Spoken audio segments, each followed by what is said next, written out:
Assalomu yaxshilar, assalomu alaykum kuzatuvchilar. Mana bugun men Xo'ja guruhining solisti Izzat aka Ibrohimov bilan ko'rishaman. Assalomu alaykum Izzat aka. Alaykum assalom. Yaxshimisiz? O'tgan yangi yillaringiz muborak bo'lsin. Birga bo'lsin. Izzat aka, mana yangi yilga oz qoldi. Shuning uchun o'sha yangi yil tabriklaringizni biz kuzatuvchilarga, o'zingiz kuzatuvchilaringizga, muxlislaringizga chiroyli qilib tabriklab bersangiz. Avvalambor assalomu alaykum aziz muxlislar, aziz kuzatuvchilar. Yangi yil shunaqa bayramki, bu o'z-o'zidan beixtiyor odamning kayfiyatini ko'taradigan, shu bolalikka chorlaydigan, bolalikka qaytaradigan, bolalik xotiralarni esga soladigan shunaqa ajoyib bayram.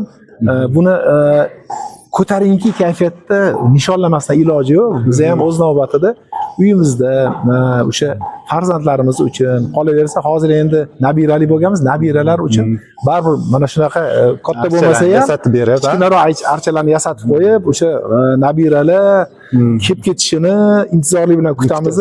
Ularga sovg'a salomlar tayyorlab qo'yib, ularni nima deydi, o'sha yangi yilda Qorbobodan oladigan sovg'asiga qanaqa bir nima deydi, reaksiya bildirishini kuzatib, o'zimiz ham maza qilib bolalikka qaytamiz. Va beixtiyor o'sha mana endi ota-onam o'tib ketishgan.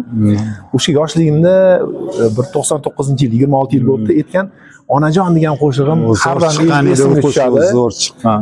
Onajonim, onajonginam, ko'zlaringiz nechun Alamet bilmezden bir O'zimdan o'ri gelip har an Yaşaysiz aziz onajon ulg'ayib qolgan bo'lsam ham, ko'rdingizmi? Zo'r chiqqan. Bolajonlar ulg'ayib qolsa ham onalar uchun, ota-onalar uchun bola yosh hisoblanadi. Shuning uchun hammani ota-onalarimizni, yaqinlarimizni va bolajonlarimizni bugungi bayram bilan chin qalbimizdan tabriklaymiz. Sog' salomat bo'lib yuring. Sog' bo'ling. Rahmat. Salomat bo'ling.